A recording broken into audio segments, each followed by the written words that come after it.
and welcome to NUFC Talk. You're here with myself, Glenn, and my good mate, Jan. Jan? How are you doing? You good? Yeah, I'm very well. We've got loads to talk about this week. There's jam-packed. Liverpool, there is Palace, there's everyone's favourite topic of VAR, whatever that is. The deadline day stuff as well, and West Ham to look forward to. So we're not going to take too long on the social medias. You know where we are, which is NUFC Talk Pod. You'll find us on TikTok, Instagram, and where else we are? Twitter. Yeah. And then if you want to get us individually, I'm Glenn_NUFC. Yanis NUFC. And you went to the game, didn't you? Yeah, I did. Yeah. It was good. Enjoy match day. I actually drove and didn't drink. So I think it's the first time. I think I had one beer when I first got there. It's the first time I've been properly sober in the ground, watching the. I usually always had somewhere between the range of skinful and at least a few. Yeah, so. I must admit, every time we've done one of these pods and I've been to the game, I definitely have to go back and watch the extended highlights on Match of the Day to make sure we know it's right from what I thought after 7 pints versus what actually happened. But that was good. I was sat next to some a guy I tried to crack on with. He was just like, one word answer. I was like, okay, I'll not speak to you anymore, mate. I'll just watch the game. And then the person to my right, it was some woman and her son, and he was sat on a knee. So basically, I had 2 seats. I was like, it's great, this. Oh, class. All the space in the world. You had somewhere to put your coat on, with your programme reading. It was great. It was glorious. But it was good. It was good. Good atmosphere. But yeah. Well, I had a ticket and I had to give it away because I got called a conference, which I actually had to speak at. So I tried every which way to get out of it. But unfortunately, if I wasn't on stage speaking, I think I might have been spotted. And the person who I sat next to, he was speaking before me, and he was a Rangers fan. Oh yeah. Oh, they got pumped, didn't they? Yeah, the conference was at Rangers as well, so it was the old firm. Was it Glasgow? Oh, it was Glasgow, wasn't it? Glasgow. Yeah, not at Rangers. It was at Glasgow. Yeah. So a lot of the room was Celtic fans. A lot of the room was Rangers fans, and people who travelled throughout the country. So every time Rangers was scoring, because I knew he was speaking, I was like, "You getting beat 1-0." I was like, "You getting beat 2-0." So he went up raging, and then it kind of backfired because it was 0-0. And then as I was getting introduced to speak, Newcastle had a goal disallowed. So as I was walking past me, he's like, "Newcastle's just had a goal disallowed." I was like, Aye, we'll get onto that in a minute, I'm sure. Yeah. So we'll start at Palace, mate. The most up-to-date game. Yeah, we'll start at Palace, most recent game. 0-0, 42 shots. Newcastle had 23. Yeah. Crystal Palace had 19. 15 shots on target as well. Yeah. You're not going to see many 0-0s with 42 shots, are you? Yeah, there was some. There was a couple of juicy 0-0s over the weekend, wasn't there? Because the thingy derby was a pretty tasty 0-0. Liverpool derby. Now I thought it was actually a good game. I was looking at the stats, so overall take from the game, it felt like Newcastle had way more of the ball.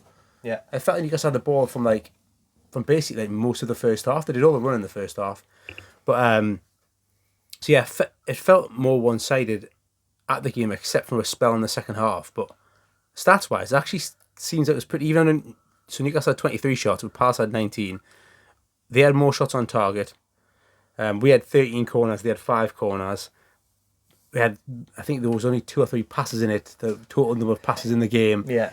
Have you said the possession stats? 52 and 48. That's what I mean. It felt like watching the game it was a lot more one-sided than that. But yeah, I was glad to see Shaw and Botman come back in. Glad to see Target go left back as well. Mm-hmm. But yeah, from the minute one, I think the first attack happened with Longstaff playing a nice ball across the arm run, and then we were straight in the box within the first minute. Yeah, Longstaff actually played a few. He put Miggy through a few times, didn't he? It was a lovely left-footed pass. I think the first half put him through Yeah, because that was the one where he crossed it for Isak to have a chance to. Yeah, that was it.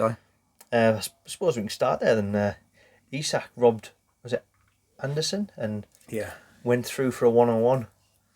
What were you thinking? Put it in the net, man. Just put your foot through it. Yeah. He tried to go for that little dink. He did the week before we signed him, when Real Sociedad scored. When he scored for Real Sociedad against Barcelona, he just dinked it over the keeper. But I reckon he's got loads of time. I reckon his third touch, he gets one to bring it down, his second one, and then his third one, is slightly heavy. I think that makes his mind up. I don't think he's trying to lob the goalkeeper unless he's but that last touch, close. and then between that and Gaeta's like standing up tall, like it was a good save. It was a good save. It's not a great finish. I don't think he gets enough on it, but it was a good save though. But yeah, I reckon that last touch, I think that forces his hand. I don't think. I reckon he's just put his last two finishes. Just put his foot through top bag, like it was great. Yeah, I'd be surprised if he did that all the time because, natural fact, if you see the Barca one from another angle, it's a deflection as well. So he does go to dink it, but it is deflect because it goes right over the keeper. Then I was like, what a finish that is, but it's got a deflection on it. You wouldn't be seeing Alan Shearer would dink them ones, would you? Nah, if you just put it in the net, man. That's all I was doing. We're not thinking that. The minute all I was thinking was John Anderson.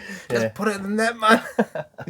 But he makes it all himself. Like, I thought he had a really good first half in terms of like, if you watch him, especially even the 10-minute highlights, rewatch them. The amount of runs he makes, the amount of times he tries to go off, playing off the shoulder. Yeah, I think he's, especially when our Bruno's back, I think you'll find that he gets plenty of chances. He gets more than through, won't he? Yeah. And then there was a Nick Pope save. Nick Pope had a really good game, didn't he? Yeah, he made two good saves. That was when he punched just to his right hand side. From Mateta, yeah. That was a shot, wasn't it? I think from maybe Eze or something, just a shot that just popped into Mateta. It would have been the flukiest goal. He just takes it and swivels, doesn't he? All of a sudden the ball's like just there. Like, oh, how did this happen? It's a good save that. Like, it was a really sharp save that. Do you think Pope's pushing for England yet? Pickford had a really good game, and I watched the derby. Like, yeah, I saw that in extended highlights. It was class. Like, he made some really good saves. Like, but he's just erratic as out, Pickford, isn't he? So I think I don't know. He's got to have some clangers before Pope's getting considered for. Well, he had a season and a half of clangers, and he was still number one. So, but then I think you might have mentioned this. He hasn't done nothing. Never let Southgate down. No. Never had a major clanger in England shirt, has he? Good in the pens. Yeah. Taught myself out of that one. But then there's that scramble. Botman from the corner, eh? Yeah. Oh, jeez. Get his big slab head on it. Yeah. We've got some. Because if I'm right, Shah's the smallest of the three centre halves that we have. Four. I think Lascelles might be shorter than Shah. I think Shah might be deceptively tall.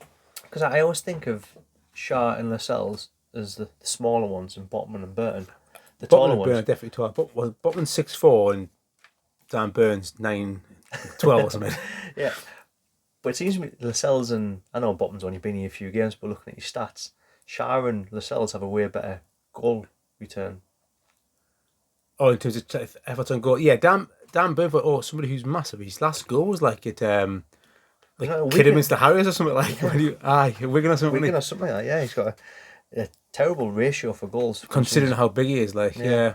Whereas, which is bizarre, because defensively, he's extremely dominant in the air, which you'd expect him to be. Mm-hmm. But he hasn't got that knack for attacking corners, has he? Whereas Botman seems to have that, like. Well, look, God loves a try every corner. They're all sprinting up there, aren't they, every time? That was a good header, that, to be fair. That was another good save. A guy that had a brilliant game, to be fair, like. Yeah. That was a sharp save, that. Yeah, he had a class game, which was... It was scrambling about that, wasn't it? Unfortunate for us, after that, that was the... Miggy off the post, I think it was the next thing. From a corner.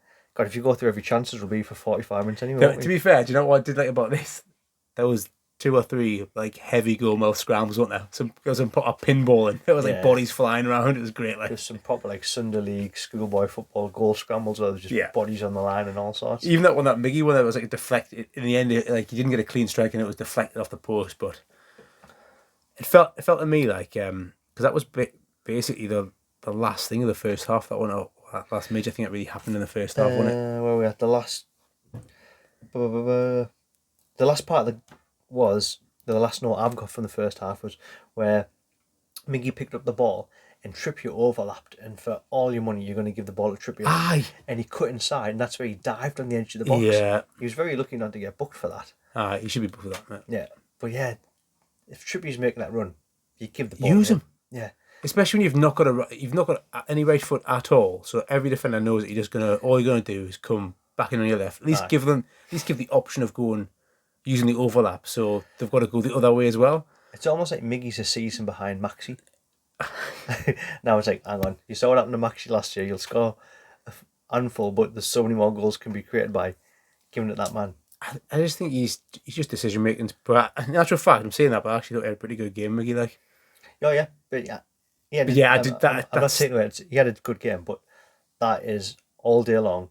You've cut inside. You've created the space for him. You've done the hard work. Trippier's made the run. As the club captain, most creative player, arguably our best player on the pitch. You didn't give him the ball. yeah. I must admit, like that.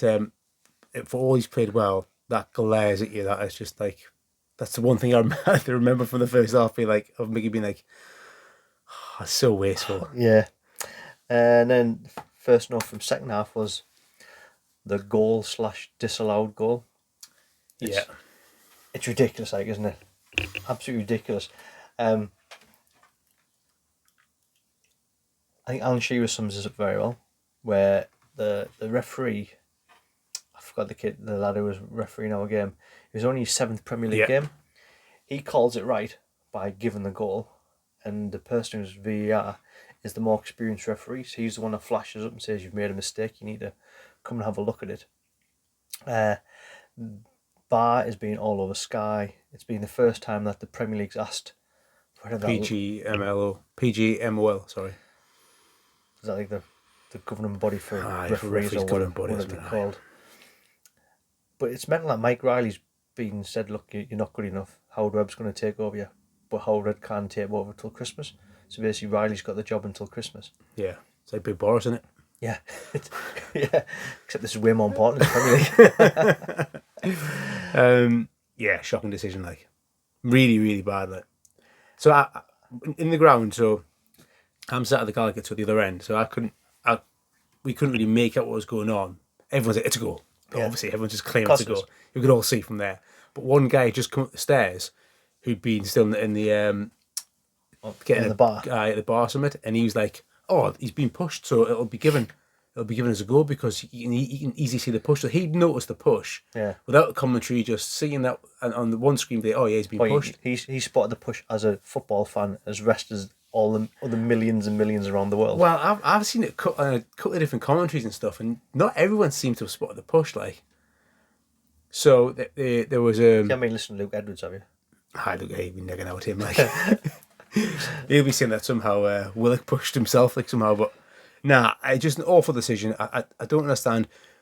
There's a few things, like, so if he deems that a foul on Gaeta, he has to see the foul on Willock first, therefore it's a penalty. But if you're going to give a penalty, just play the advantage instead, and therefore to go. That's what Eddie Howe said in his post-match interview. Did he? He said, yeah, the push is there, so we should either have had a penalty or the goal should have been allowed, which anybody with half a footballing brain would have come up with that. And also, there's also, sorry, Glenn, the other side of this is VAR is only meant to intervene for a clear and obvious howler. Yeah. That is not a howler. You can't even, like, it's not a howler at all. Like, it's not as if you can look at that and think that's a terrible, there is no need for VAR to intervene in that because it's meant to be clear and obvious, and that wasn't clear and obvious. It takes you 10 minutes to look at it, it's not clear and obvious. And I'm trying to think of where they've logically thought of this. But you're right, if they think it's clear and obvious there's a foul, they've got to spot the push, which means it's a penalty, but you're going to play advantage. There's no matter which angle you come back to, it's like, right, he's being pushed, so then comes back for a penalty, but you play advantage, so you go back to the goal. And nowhere does the answer, like when you're at school, you had them flow charts, and nowhere ever does it come to disallow the goal, give Crystal Palace a free kick. Unless the Premier League and it's Newcastle. Yes, that obviously. But I've said it before hundreds of times, like, until they're mic'd up, until you understand, I don't think we'll ever get referees mic'd up in the Premier League because they're terrified of the brand, hearing players shout and hearing the heroes, the Harry Kane swearing and all that. They're terrified of that. So that'll never happen. But what I think can definitely happen is hear the audio of that conversation. That's what we hear in cricket and we hear in rugby. We hear them saying... Yeah, we mentioned that before. It's so refreshing because you can hear... Sorry to interrupt there, but in rugby, they have a certain set of questions they have to follow. Like if they're going for like high tackles, like is it dangerous, was it out of control? So there's like a guideline of questions you have to ask. If you ask this question, it gives you the next question. If you ask this question, it takes you this. So you have to walk it through. Forgetting the word, it's like they have a set... like a structure, there's a certain guideline you have to follow, so that if it's a yes, if it's not, it gives you the next... chart. Yeah. So it gives you an answer what it has to be. That's what it needs to be in Premier League. in the cricket, you hear them simply saying things like, "Have you got any other angles? Is that your best angle? 'Cause Give me that angle again." Like this, they literally say, "Give me that the different angle." Like, the referee only got shown one angle. yeah, it's ridiculous. Didn't get shown the angle from the back where you see his arm. Yeah, I personally still think you can see the push, and every angle it looks like he's been pushed. Yeah. So I think either way, How does Willock jump up in the end all of a sudden? hurl himself forward. He's like a Jedi, just changes direction midair. Yeah, it was an absolute shocker that and I said it. It's hard to not start thinking corruption. Like, I know. I don't want to be one of those guys that sort of bleating on about it and stuff, but it's hard. It's fucking hard, by the way, to be like, I know. it's just a coincidence that everyone hates us, but we'll also get none of the decisions. Yeah, if when you start seeing the list of VAR decisions that's gone against us, it is hard not to say that, and like you see all the Premier League bad with the word corruption and how many times it gets retweeted and how it's getting banded about, and you don't want to jump on that bandwagon because it's our beloved game, but fuck me, it's corrupt. But West Ham fans, they're seeing the same thing. There's a lot of sort of talk between West Ham, as if West Ham and Newcastle are the only real threat of the top six. Yeah. So, because should we jump over these VAR stuff? Or wait till the end of the game. I do it now if you want. So one of the Newcastle pages, I got this off Facebook, so I didn't get all these stats, but it's quite interesting when we're on the topic of VAR. So Wilson's high foot against Brighton, you know, where he dinked the ball over. Yeah. His high foot was nowhere near his head, but it got blown. Aye. Wilson went and scored. If that goal stands, this is all hypothetical. Nothing else happens in the game. That's 2 more points for Newcastle. Yeah. Shaw against Man City, when Stones comes and clatters him in the back. Climbing all over him, Yeah, that would make it 4-3. Again, butterfly effect, nothing else happens. Yeah. That's 2 more points to Newcastle. Longstaff penalty against Wolves, where he tries to pull his shirt off him. That would make it 2-1. That was a shocker, that like. So that's 2 more points. It's up to 6 so far. Liverpool, 98th minute goal, where they get 3 minutes of extra time from 5 minutes of extra time. We'll get into that But they only get 5 minutes of 45. Blows my mind. So there's an extra point. The Palace goal, which you just talked about there's 2 points. That's 2, 4, 6, 8, 9 points.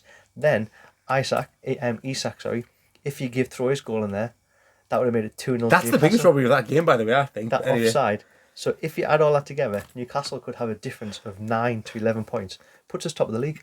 It's mad, isn't it? That's obviously assuming nothing else happens in the game, which I do understand, but there is. And it's all right. The Premier League have come out and it obviously made the PG MOL start like it was not an investigation but review. I think the VAR between the Newcastle and the West Ham decision, which also, by the way, is a fucking shocker. Like I think it's done worse. Job there. Mendy's sitting pissing himself at Stamford Bridge this morning, like. With all the lads, like. Do you think it's worse? Nah, I don't think it's worse. I think it's just as bad. I think it's worse. I think it's worse. Like. I think it's probably being classed as worse because it's maybe a more high-profile game, but that's going to give them a draw. I suppose it doesn't matter if it's changing the result from a draw to a win or whatever. Either. They're both on par. They're both terrible decisions. But yeah, like.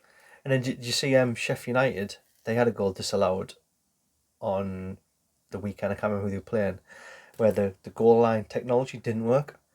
So they had the ball over the line. The goal line technology hasn't picked it up, and they've come out and apologised for that. That's when he was in Villa, still in the league, isn't it? Yeah. So they said, it's happened to us again. Oh, because it was them, wasn't it? Was it them in Bournemouth or something? And the extra point they would have got from that game would have meant Villa went down and they stayed up. Something along them lines, like that, yeah. But yes, so it's happened to Sheffield United twice, and there's cry of like, change result X, Y, and Z. That's never going to happen. Never gonna happen. That's never going to happen. You can't start president. Never going to happen. You can't go back and start changing results. But when all the dust settles on this, and it's all forgotten about as the season goes on, Liverpool get 3 points. Exactly. That's the thing. There are a couple of points up, and it's never the smaller clubs, and that's or the has seen smaller clubs. Yeah. And that's where the frustration comes. But yeah, there are. That VAR stuff is outrageous. Like, yeah, we could do a full pod on this, so should we move on? Yeah. Mickey had a chance where Longstaff dinked it over the top. Got to score. Got it at target. That's on his left foot as well. Yeah. Maybe he was trying to cut inside. Yeah, cut inside. I thought, fuck, I'm right foot. I should have cut inside. Then Pope had a save with his shin. That was a really good save. Yeah, I thought it was in that. I actually thought that live because I was sat behind Is that your end? Yeah, because they were fighting towards Gallagher. I was like, it's actually it's a good save, but I actually in the ground was like, that is unbelievable. I don't know if it was because I was live. It felt so fast. I was like, I just thought it was in. It's so, again, that was so lucky how he got through as well, though. Kind of bobble around with his feet and turn around. Yeah. Do you not get the feeling at this point that it was going to be that kind of day? Yeah, We did everything but score and score. Aye, and then we had another couple of chances where Willock had the keeper beat at the bottom post. Yeah, good save that. And the second one was that where he had it was an extra time where he had the corner and like spun round and he just doesn't get bit it and ended up launching it past the post. Yeah, that was after the Shaw header, wasn't it? But God, Willock could have had 5 or 6 this season, couldn't he? Aye. I don't think you can do much more with the Isak pass, like into him. Good first touch, hits it first time left footed, hits it early left footed. Good save. Anderson, I thought it was worth a mention. Come off the bench, by the way, like he's got a knack of making stuff happen, hasn't he? Yeah, he looks like one of them busy little players which you don't want to be defending against for the last 10 minutes because every game to him is an opportunity for him to. And it feels like that he's playing like that. There's a lot of clamour for him to start. Like I don't think he should be starting yet. I think we should be still starting with Willock as well, because I agree. In the Tranmere game, if you go back to that, he was amazing for 45 minutes, and then didn't disappear, but certainly he wasn't as impactful. At the minute, I think we just got to ease him in, like Phil Foot, give him 30 minutes next week, but I don't see him starting anytime soon, like. No, but he's making stuff happen. And that's good. It's interesting and shows you how threadbare our squad is because we'll transition and maybe talk to Liverpool a little bit. I know it was about a week ago now, so we'll just touch on that. How the starting 11, we only changed our centre halves. I know, yeah. It shows you how threadbare we are, like which we spoke about. This time last week, we said if we sat here with 3 points, a couple of new players, 4 points would be amazing, 3 players would be amazing, and we sat here 1 point, and no players were signed. And this is not me as like one of these ungrateful Newcastle fans saying, "Oh, we've got all this money, why don't we go and buy some players?" If you put just looking at deadline day, are you a little bit disappointed? What's your thoughts? I am disappointed. Yeah, I am. I can't say I'm not disappointed. I did expect us to bring in another a wide player. I thought we may bring him midfield depending on how bad Bruno was, but I listened to Eddie Howe pre-match stuff at ahead of the Palace game, and he said that Bruno and Maxi were really close for that game. That was the pre-match he did on Friday, I think. Friday morning. Yeah. So, does his conference? Is it 9 a.m? He likes to get him in early. Aye. So I thought there was a chance one of them could start. I think you can't not be disappointed because we know we need to improve wide. But when you hear the reason why, how we couldn't sign people, he said we had to go with the demands of the market for Isak, but we tried to get things done. I don't think it's a case of not getting things over the line. I think it's a case of teams not playing ball. I don't think teams are playing ball. I don't think they're getting the fear. They're getting the fear. I don't think Chelsea want to go and give us Pulisic on loan or want to give us Gallagher on loan. Mm-hmm. I don't think teams are playing ball with us for a simple reason that they're trying to stave off what they know is going to be inevitable in a couple of years' time when we're banging the mix for the top 4. Mm. And the squads right now they know they can probably guarantee themselves another because Newcastle's squad's so threadbare. If they can do what they should do, Newcastle shouldn't get in the top 6. Really, they shouldn't. They shouldn't get in the top, and they probably shouldn't get in the top 8 for that squad, really. Because you see beyond the starting lineup and a couple of players to go into that. Because if you look at us now, we're 6 games in, won 1, drew 4, lost 1. Only one win from 6, which a few people's mentioned. But if you look at the games that we've played Man City at home, we played Liverpool away, which we'll talk about in a second, Wolves away, Brighton away, Palace at home is probably the only one where you'd think, oh, we should have picked up 3 points there, which by VAR we would have. Yeah. And then Forest at home, we dominated them, and fair enough, it was the first game of the season. But yeah, by Palace, you'd have taken all them results before kick-off, really. Really, we've only walked out with that was a lucky point against Brighton, yeah. Yeah. We've only been outplayed by Brighton, and even then, I'm sure we were on kind of bad similar kind of possession and stuff, and it wasn't like writing that would turn us over 3-0 year in, year out. And Wilson scored. Oh, yeah, and we robbed I forgot about Um, that. So, overall, am I disappointed with the transfer? I'm not. I'm not disappointed. I was hoping, like, for a little deadline day. yeah. I knew Newcastle probably a cheeky 40 million in for Jack Harrison. Or something daft like that. I was hoping for something, but Little deadline day treat. yeah, I was. But if you take the transfer mark, if we hadn't done early business, and in the last week we brought out Botman, Pope, Target, and Isak, I'd have been absolutely over the moon. I was expecting a transfer similar to like a Dan Burn, because if I remember right, it was Dan Burn like the day before or the. Maybe I can't remember now. Because wasn't it? I can't remember. Dan Burn came out of nowhere, didn't it? That's what I was expecting. Dan Burn out of nowhere. Matt Target came from nowhere. I think Dan Burn was the day before Matt Target might have been deadline day. There. I think he was deadline day. Either way, right. It was the last like 48 hours.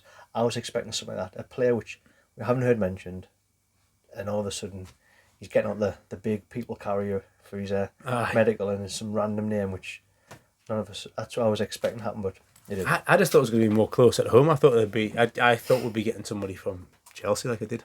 I thought it would make sense to go and give Chelsea like 5 million for Conor Gallagher or 5 million for Pulisic for the year. Oh well. But there you go. We'll have to crack on. Shall we look over Liverpool really quickly? Yeah, mate. So I know this has been done a few times, but we'll give our 2 penneth for what it's worth. Shall we start off? Jurgen Klopp, right? I'm a Newcastle supporter, so I've never liked Liverpool. But when Klopp first came to the Premier League and started managing Liverpool, I like Klopp, and I've spoke to a bunch of friends, yourself included, who like Klopp as a person, and we were like, oh my god, like Klopp's almost making us, I don't want to say I like Liverpool, but like have like a soft spot for him, which as a byproduct meant he almost had like a soft spot for Liverpool. I can honestly say that doesn't exist anymore. Yeah. Like, what has happened to that human being? Like, what a strange man. Yeah, I just think he's lost the class that he used to have. That's the thing, like with that, when they beat Bournemouth 9-0 and him putting his arm around Scotty Parker at the end. Patronised. Like, it really was, wasn't it? And like, oh well done, and he's smiling, oh, chin up, and like, chin up, old chap. Thanks for coming on, playing open football. Why don't you go and do it in the boardroom afterwards or in the manager's office when they meet for a glass of wine or whatever? Don't do it on the side of the pitch, just trying to get some pictures for the papers. Oh, that was what gets me is he praises any team that is worse than them, that turns up and plays football. Any team that's worse than them, that hasn't spent the massive amount of money they've spent. People go on Liverpool not spent any cash. They spent a shit ton of cash. Absolute shit ton. Spent about, was it 600 million or something? They spent 150 million on a centre half and a goalkeeper. So like, they still spend that Coutinho money if you ask Liverpool fans. We spent that Coutinho money for 5 seasons. But if anybody rocks up and plays defensive and tries to use any of the dark arts or just gets about them in a way they don't like, gets in their faces, they hate it. They want you to play. They want you to try and go toe to toe with them. Oh yeah, great. I got more Salah and great. We'll just go toe to toe with you. High line. We'll defend on the halfway line, and like, what on earth, like. And I get every manager's going to look after his own team, which you'd expect them to do, and you want them to have a be aggressive on the sideline. You want that, but when you see him like kicking off at officials until he gets his own way, and you can almost see the officials like scared of him. Yeah, that's what's turning people now, and where all the Liverpool fans are.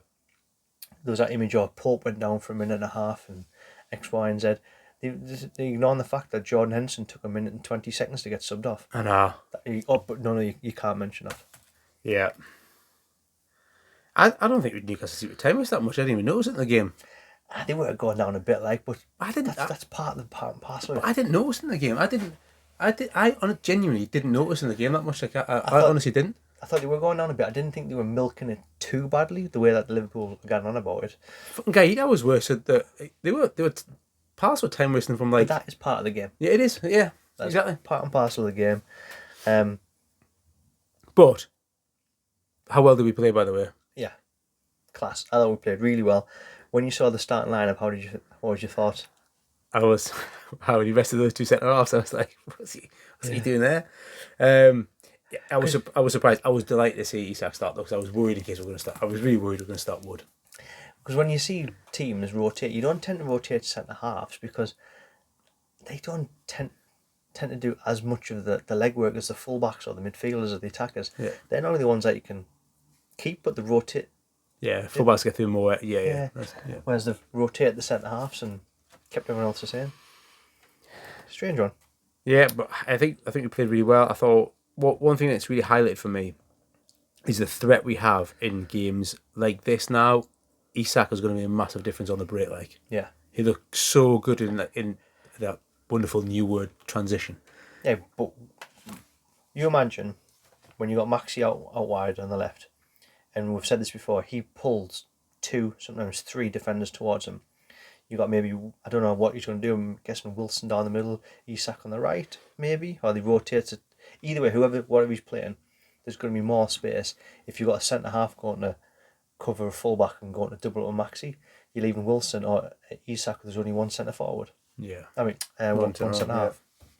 It's going to be exciting to see. And you got Bruno, someone that can pass the ball in the midfield. That was the one thing that was lacking. It was just a cutting edge at the weekend. So, but no, I thought we were really good.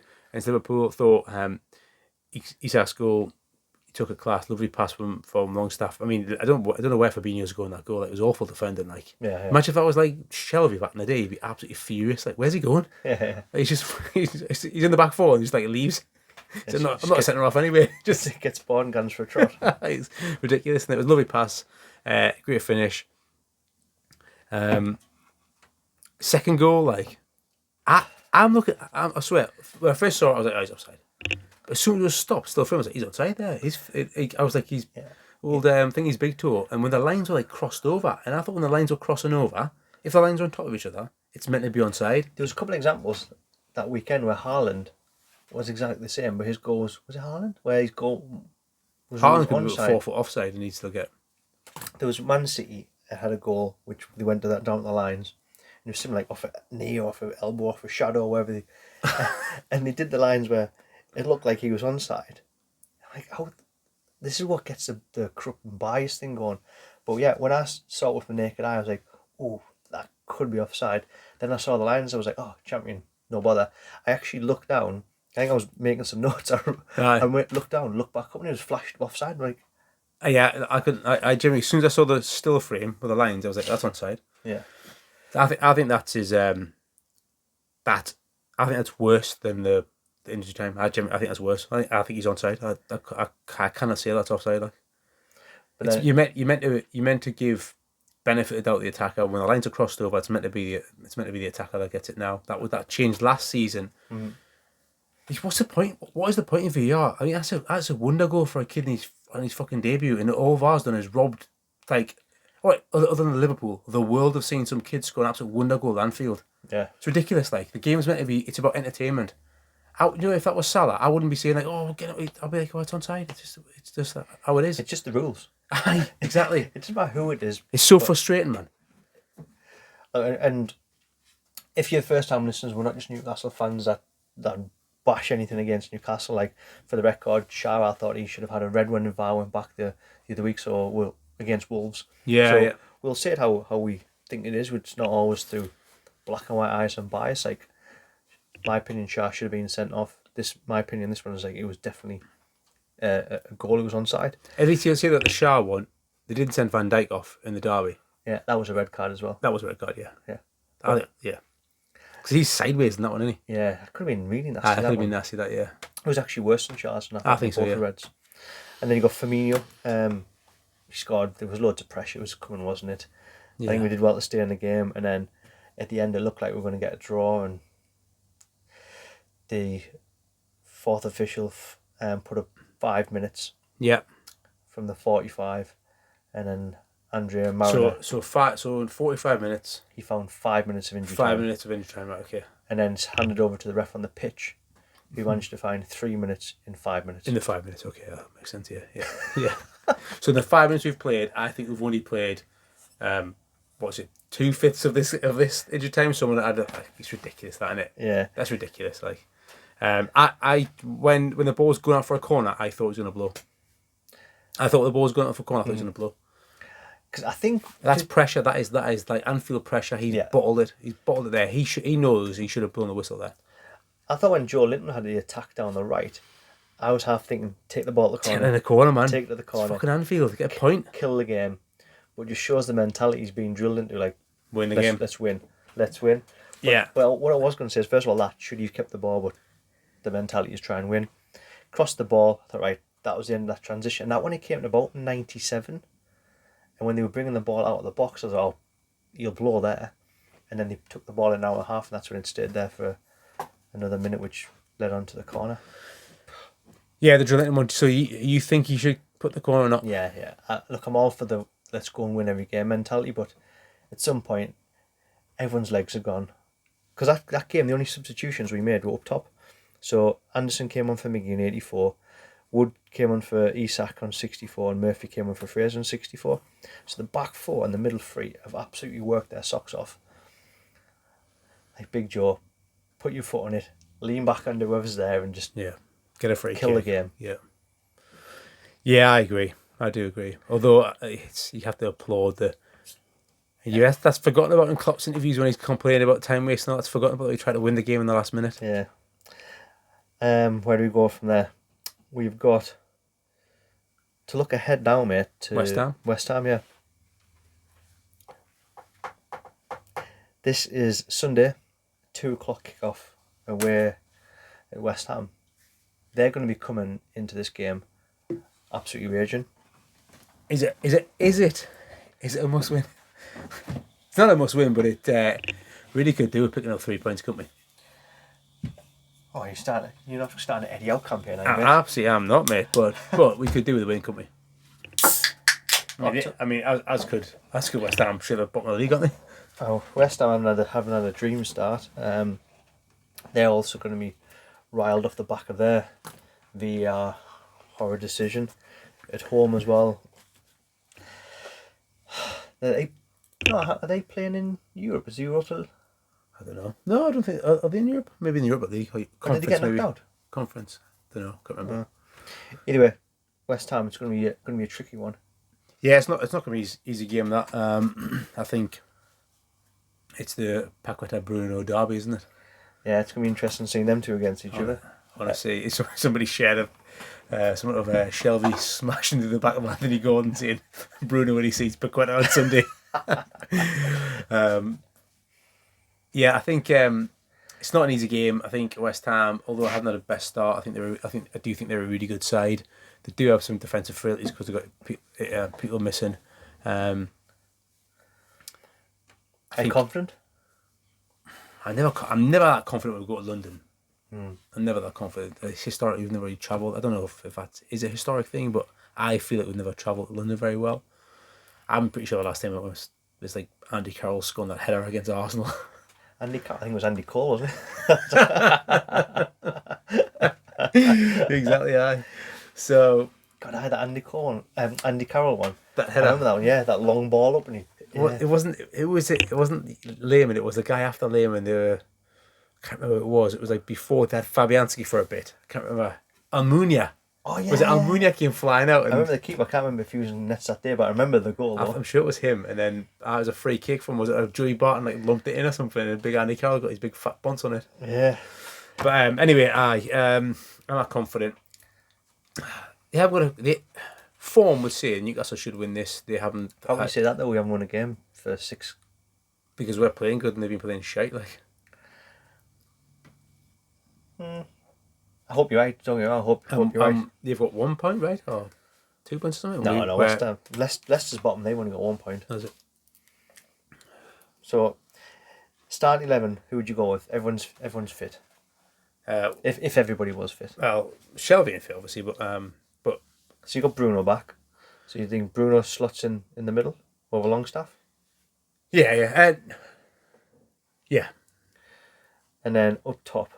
Or do you play Longstaff and play Bruno further forward and bring Willock on as an impact sub? Yeah. I mean, Willock is obviously going to be rested for a week now, but some people are getting on Willock's back and seeing that Anderson should start, man. He's the only guy that started every game and played like shit, and his game is like energy like work ethic. It's all getting about it's hustle and bustlers around the pitch. Like, give him a break, man. I think he's been all right this season, like Willock. But I drop him. Nah, I probably would go Willock and Joelinton and play Bruno and drop Longstaff. Okay, and then up top, Miggy, Isak, ASM. so ASM comes in for Fraser. How further away is Wilson away? Do you think they just told us 2 or 3 weeks it wasn't major because he's actually like his hamstring's actually in tatters and they're trying to both by Isak. and they've got some like robot somewhere trying to like make him a new hamstring. Aye. Between him and Antonio, there'll be one fully formed hamstring cutting about the joint on Sunday. Like, yeah, because he's missed. He's always missing games. Like, but they've got Skamaka now, haven't they? No, I was talking about Wilson up by the West Ham. Oh, so Wilson went off against. Was it Man City? He went off. did he go? Aye, did he go off? Aye, that's right. 60 minutes of brought Wood on, didn't he? So he's missed. Does this be his 3rd week now? He's coming up to. Yeah, he's only going to be off for 4 weeks, so he might be back. And he's one thing you have to say about Wilson recently. He hasn't had to be eased back into the game. Just started, played, scored. Like, Yeah. So, The number of goals he scores, he needs to be coming on banging goals if he wants to get on that plane at the World Cup. Because we had Tony's going now, and you got Tony played well the other day. Like, Abraham's doing well over in Roma as well. all right. So you're saying he's fit? Is that the question you're asking? If Wilson's fit, what do you do with Isak? So I don't think Wilson will be fit. I don't think he'll be on the bench neither. But just to create some conversation and wonder what you would do. If Wilson is fit, how would you start up top? Everyone's fit. The top 3, who is it? If it was me, I'd be starting Isak, Wilson, and ASM. But I am assuming then they've told Isak that you'll be the main man at some point, because he ain't signed a £60 million centre forward, won the kid for put him out wide, and he's not going to come off the bench for 20 minutes after Wilson, is he? But does that make sense though? Because the graft that Miggy gets through in that, like, the Miggy gets through some graft, you know, in the press, that he really does. Like, so is Wilson going to become like a Solskjaer, like a super sub? Well, who's a better player, Wilson or Isak? They're different players, aren't they? Like, it was noticeable that even though that Anderson is massive and he's a big unit, that Anderson, like, the weekend, he's massive. Like I can't even remember much about him. He was at Fulham. He was at Fulham not last season, the season before. He was at there, and then they went down and Palace bought him from Fulham. Right. So you've been in Palace for a couple of years then? Last season and this season. I can't remember mentioning this last season, but he's a boy that got Nunes sent off, didn't he? Just knocked Nunes around. Then Nunes like tried to nut him and got sent off. Yeah, well, that's why I took note of him this year. But he, even though he's massive and strong, I still think Wilson pins him and brings the ball out the sky. Like, he's got a natural ability of pinning defenders and bringing the ball down. Like, and I think it was noticeable that Isak couldn't win a thing against him. Like, when he was getting put up, even though he's 6 foot, whatever he is, 6'4", big lad. He's a beanpole, isn't he? Yeah. But he's getting Wilson's gym routine. He does, aye. But so they're different players. But I don't know what I'd do. Like, maybe horses for courses. It's in James's. You could maybe play Isak and Wilson up and try and play Isak more wide and Wilson up top. And in away games, might want to play on the counter a bit more in some of their games. Because with Isak, I know you had that 1-on-1 which he robbed Anderson from and went through, but we haven't seen I don't feel like I've seen like full pelt yet. Like, is he lightning quick? Like, I think he's quick. I think he's quick. He seems to be quick, like across the first 10 yards, like, is he like acceleration, like Miggy quick or Maxi quick? I don't think. I think Miggy, he might not even be that quick. He just looks like he's running really fast. Like, he moves his head a lot. You even see Trippier overlapping him. What I did like about Isak on the weekend was that little, when he got the ball, picked it up, turned inside, didn't really beat him man, but just took a couple of touches and then fed it like the right foot pass into Willock. That was nice to see. That's one thing maybe Wilson doesn't do as much. He doesn't get involved with a huge amount of link-up play. I think you get more of that from Isak. Wilson's more like just shooting from there for tap-ins or whatever. Yeah, feed him, and he'll score. What do you do if they're both fit? I think he's going to try and play all 3. Yeah, I think he will as well. Isak will go wide. I think if he was to make a substitution, which I'm sure he will at some point in his career, if it was like, we have like the routine subs which happen. Yeah. It might be something like Miggy comes on for the last 20 minutes for Wilson, and Yeah. Isak moves inside, and then Miggy comes out and plays wide. Yeah. Or then are we just in dreamland that we'll have Wilson fit at the same time as everyone else in the team? Yeah, I mean, but suddenly I'm not desperate for Wilson to get back. I want to see what Isak can do. Can you remember that? Was it the COVID year where we had Wilson and Maxi out for ages? Yeah. And Newcastle just looked like canned fodder and couldn't do anything. Yeah. And I know it's a couple of seasons on, but it just shows you how the rest of the team has grown, and we all know how much it's evolved. But they're organised to death, aren't they? yeah, just thinking back to them days when we didn't have a clue what we were doing. Just like launch the ball and let's just see what happens. I really hope Bruno's back. If Bruno's back, I think we Trent and Maxi, to be fair. I think we miss Bruno more than we miss Maxi now. Yeah. Yeah, I think so as well. Well, I don't know. Yeah, maybe it's in James when we got more of the ball that caused behind us. In games like this at the weekend, when someone carry, I know Maxi's not at his best away from St James's, but what he does do, he carries us up the pitch when we need a break and stuff like. And we don't get anywhere near as much of that. Do you think Bruno's better at unlocking defences like when Palace were camped? And I think if we had Bruno and Maxi, we'd win that game. Yeah, definitely. Although I thought Fraser had a good game. Yeah, neat and tidy. Yeah, works hard and stuff. You're a Fraser fan, aren't you? Yeah, I'm a Fraser fan. Yeah, although I think he's playing Miggy over Fraser at the minute, which I wouldn't have said last season. I wouldn't even have said a full pre-season. I would have probably said had it been Fraser over Miggy, but I think Miggy has actually played really well, albeit the fucking non-product. he can't, but he's still playing well. He works so hard, man. Score prediction? Might go conservative. 1-1. Yeah, I was thinking maybe 1-1 or 2. I don't know. Like it's gonna be. Is there goals in it? I don't know. We're defensively very good, aren't we? Yes, we are. This could be a game where it could literally go anywhere. I know it sounds a bit of a boring prediction, but it's one of the games where if West Ham started getting on run of form on the feet, it'd be fair enough. And if Newcastle came and dominate West Ham because they're not in form. Yeah, the break's probably coming at a really good time for them because of like their form. For us, because of getting injured players back. Yeah. If we got Bruno and Maxi back, I think Newcastle win.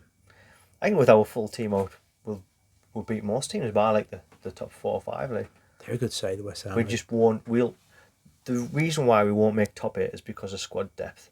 Yeah, I think if we had 11 players like back in the 90s and the 80s where you had a squad of 12, if that was how it was and players were just rock hard, I think we'd be definitely pushing top 6 without a shadow of a doubt with our starting 11. But because it's a squad game now and you need squad depth, you need 20 players to get into Europe. We don't have that. That's why we won't. Murphy off the bench is just... He was off again when he had Palace there. I know, yeah. He's getting worse, isn't he? I think so. He's getting worse. He's one of the only players who I can look and think, you're getting worse as a footballer. He looks so, like... He's always giving the ball away. He's always running in fucking blind alley. He's always done absolute, like... He's always done things that you just think are so frustrating. But he used to have these moments where he'd score like the odd free kick, or he'd put the odd absolute ball he put in for West Brom under Bruce. What's his name's header to win it? Gale's header. No, we won 2-1. We played shite against West Brom. They equalised, and he put this wonder ball in. And Gale couldn't. He just hit it off the bar. He used to do things that like every 5 games he played, do something brilliant. I was trying to. But he's done nothing good for like since how started. He's been the one player that has just not done anything positive. I don't think. Like I was flicking back through my notes there because we talked about this before. Didn't we get Murphy about 5 years ago or something? He's like he's one of them players where everyone. But you think he's a young one and going to come good, but we've had him for donkeys. Yeah, he's like we've had him for like 5 years. Yeah, I think I was talking with a lad at work about that. Yeah, so squad depth wise, yeah, it's poor. But I think in a game like this, I'd start Miggy. Yeah. Away from home, travel to London, start Miggy. There's no pressure to bring Wilson in. We could put him on the bench. He would be a fantastic person to bring in for the last 30 minutes when you need to hold the ball a little bit more. Mm-hmm. Start Isak. Yeah. And ASM starts if he's fit enough to get on the bench, fit enough to start. And if and neither more major injuries, and you start Bruno. Well, what are you doing with Longstaff or Willock? What are you doing? How are you? Yes, I think I mentioned there, my team would be back four wouldn't change. It'd be Bruno in the middle, Willock and Joe Linton. The substitution seems to be a Longstaff coming on for Willock, which pushes Bruno forward for normally the last 20. Yeah. It'd be interesting to see how he works at having Anderson there as well. You maybe would bring like Anderson on for Willock and ask Bruno to sit. He brought Anderson on for Fraser at the weekend, didn't he? Him played Anderson wide, which is where he played for Bristol. That'd be interesting to see what. There's one gripe I've got Anderson. Pull the trigger, man. Like just put your foot through something. Like he's had a few things on the edge of the box where he tried to hit it. Yeah. He's obviously he's scored goals for fun throughout his loan and stuff. You know where the net is. Yeah. Don't be afraid to hit it, man. Everything else, he loves the ball, wants it all the time, but these little touches and passes, just pull the trigger now and then, man. That'd be interesting if we can see him play him on wide, and then up top is Mickey, Isak, and I'm the same as you. If Maxi's fit enough for the bench, you might as well start him. Yeah. Well, I think that wraps up, mate. Is there anything else you want to bring up? Nah, that's it. Busy one, that one, wasn't it? Yeah, there's been loads happening. Well, anything, let us know on whichever channel you're watching us on. Your thoughts, as always. Cheers for subscribing. Thanks for downloading. Please do share this with a few people. And got to be sitting here with 3 points. This time next week, 3 points. If you know new signings, though. Not even how we can do that. No, but there's already been talk of apparently looking at Madison for the next window. No way. Hashtag, I don't know. He must be he must be devastated to stay at Leicester. Yeah, fucking honking, man. Terrible, man. Terrible. Anyway, we shall catch you all next week. Please subscribe and press all the buttons, and catch you next week.